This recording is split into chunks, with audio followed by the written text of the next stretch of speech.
अस्सलाम वालेकुम viewers, welcome to my channel कहानियों के देश में। उम्मीद है आप सब लोग खैर खैरियत से होंगे और बिल्कुल ठीक होंगे। आज हम आपके लिए दूसरी कहानी लेके आए हैं। चले चलते हैं इसको पढ़ने की तरफ। ये है हमारी दूसरी कहानी चल परी। चले स्टार्ट करते हैं। एक दफ़ा का जिक्र है कि कहीं एक समंदर में एक जलपरियों का राजा तरिस्तान राज करता था। उसके बहुत से बच्चे थे जिनमें सबसे छोटी एरियल थी। समंदर में रहते हुए एरियल कभी भी समुद्री दुनिया और उसकी मखलूक से कोई दिलचस्पी ना रखती थी। वो हर वक्त इंसान की बनी हुई चीज़ों में बहुत शौक रखती। वो और उसकी एक दोस्त मछली, जिसे वो फ्लूंडर कहकर पुकारती, हर वक्त उसके साथ समंदर में किसी न किसी खजाने की खोज में रहते।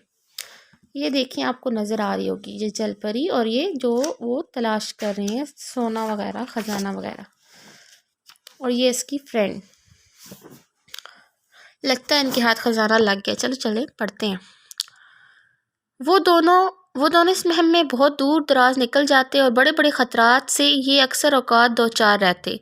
एरियल अपने समंदरी ख़जानों की तलाश में गर्क शुदा कश्ती और समंदरी जहाज़ के खंडरात की खूब तलाश लेती। वो इनमें से इंसान की बनी हुई मुख्तलिफ अशिया ढूंढती और इन्हें अपने ख़ास ख़जाने का एक हिस्सा बना लेती। यूं ही एक दिन हस्बे मामूल किसी ख़जाने की तलाश में उन्हें एक छोटा सा जहाज़ नज़र आया। फ़ौरन रास्ता बनाकर उसके अंदर की तलाशी लेना शुरू की। एरियल को एक संदूक नज़र आया तो उसकी जांच पड़ताल में मगन हो गई, आस पास से बिल्कुल बेखबर। चंद ही लम्हे गुजरे होंगे कि ज़ोरदार चीज़ के टूटने की दिल खराश आवाज़ से फ्लोटर को चौंका दिया। एरियल बिल्कुल बेखबर अपने काम में मसरूफ़ रही। फ्लोंडर ने इस शोर का सबब मालूम करने के लिए बाएं झांका तो उसके रोंगटे खड़े हो गए। वो एक हैबतनाक दियो हेकल शार्क के रूबरू खड़ी थी। पहले तो वो दम बखुद रह गई, मगर अपनी सारी कुव्वत व हिम्मत समेटते हुए वहाँ से पलटी। ये शार्क न जाने कब से उनके ताक़ुब में थी और उन्हें अपना लुक़मा बनाने के लिए उसकी बेचैनी उसके दुम के लहराने से ज़ाहिर हो रही थी। एक लम्हे के लिए फ्लूंडर दम बखुद रह गई, मगर फिर बिजली की सी तेज़ी से पलटी और चिल्ला कर एरियल को ख़तरे से आगाह किया। एरियल ने जब मौत को अपनी तरफ बढ़ते देखा तो फ़ौरन जो चीज़ें उसके हाथ लगीं दबाईं और फिर बाहर निकलने की जदोजहद करने लगी। बिला आखिर दोनों जहाज़ से बाहर निकलने में कामयाब हो गईं। लो जी, खजाना मिल गया इनको। मगर शार्क ने उनका ताक़ुब तर्क ना किया। वो कई बार उन पर हमला आवर हुई और हर दफ़ा बाल बचती रही। शार्क के चेहरे से गज़ब का गुस्सा और वहशत टपक रही थी और यूं लगता कि आज उसने ठान ली है कि चाहे कुछ भी हो, उन दोनों को अपनी आतिश इंतकाम का निशाना बना कर रहेगी। इस मुश्किल वक्त में एरियल और फ्लूंडर अक्ल और हवास कायम रखते हुए मुख्तलिफ तराकीब जहन में सोचती रहीं। बहरहाल इस तगदो में उन्हें इस जहाज़ का लंगर नज़र आया और शार्क को इसमें फंसने की सूझी।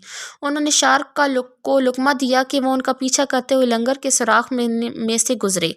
वो दो तीन दफ़ा तो शार्क सुराख में से निकल आई। इस बार के नाकाम हमलों से शार्क को तैश आ गया और पूरी कुव्वत से उनकी तरफ लपकी के लंगर के सुराख में फंस कर रह गई। इस तरह मौत का ख़तरा टल गया। एरियल चूँकि नई मसनूआत हासिल करके बहुत ही बेचैन थी और चाहती थी कि किसी तरह अपने दोस्त सक्टल को दिखाकर उनके बारे में मुफीद मालूमात हासिल की जाए। चलो नेक्स्ट। सक्टल समंदर के एक मुर्गाबी का नाम था। एरियल और फ्लूंडर अक्सर इसके घर घंटों ठहरती और कई अहम मामलात पर सलाह व मशवरा करती। एरियल ने अपने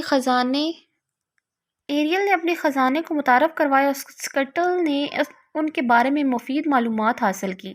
स्कटल साहिब अपने आप को इंसानी तहज़ीब व तमदन के बहुत बड़े आलम तस्वर करते थे, हालांकि असल में उनकी बिल्कुल बरक्स था। कुछ वक्त गुजरने के बाद एरियल और फ्लूंडर दोनों यहाँ से अपने महल की तरफ रुखसत हुई।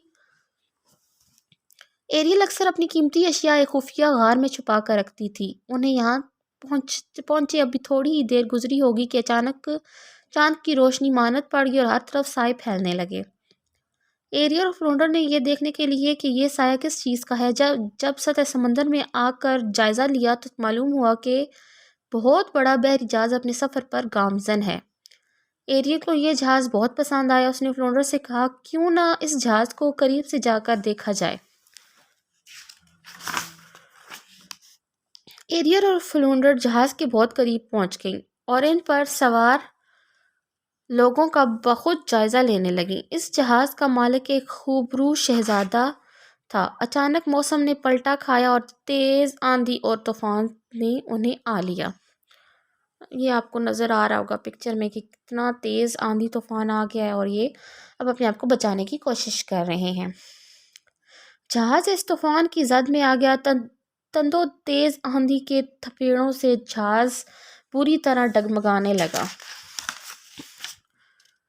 اچانک جہاز کے مالک شہزادے کا پاؤں پھسلا اور وہ سیدھا سمندر میں جا گرا۔ اور یقیناً نظر تو آ رہا ہے کہ آپ یہ بچائیں گی شہزادے کو۔ ایریل نے فوراً فلونڈر کو آگاہ کیا کہ شہزادے کی مدد کے لیے سمندر کی تہہ میں غوطہ زن ہوئی۔ اس نے جلدی سے شہزادے کو سنبھالا اور ساحل کے کنارے آرام سے لٹا دیا اور اسے ہوش میں لانے کی ترکیب کرنے لگی۔ ابھی شہزادے پوری طرح ہوش میں بھی نہ آیا تھا کہ ایریل کو شہزادے کا جہاز ساحل کی طرف بڑھتا دکھائی دیا۔ وہ اسے وہیں چھوڑ کر واپس سمندر میں کود گئی۔ ایک طرف وہ انسانی مصنوعات سے گہری دلچسپی بھی رکھتی تھی، دوسری طرف انسانوں سے ڈرتی بھی تھی۔ اسے شہزادہ تو بہت اچھا لگا مگر دل ہی دل میں سوچنے لگی کہ نہ جانے یہ آدم ذات اسے دیکھ کر کیا سمجھے اور اس کے ساتھ کیا برتاؤ کرے۔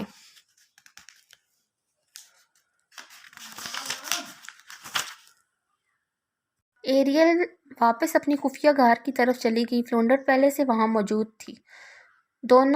وہ دونوں دیر تک اپنے خزانے کی جانچ پڑتال کرتی رہیں مگر ایریل کو بار بار شہزادے کی یاد ستاتی رہی۔ وہ دیر تک سوچتی رہی کہ انسانوں سے کیسے مل جل کر رہا جا سکتا ہے۔ لو جی، کہانی کا تو اینڈ ہو گیا لیکن کچھ اینڈ اچھا نہیں ہوا۔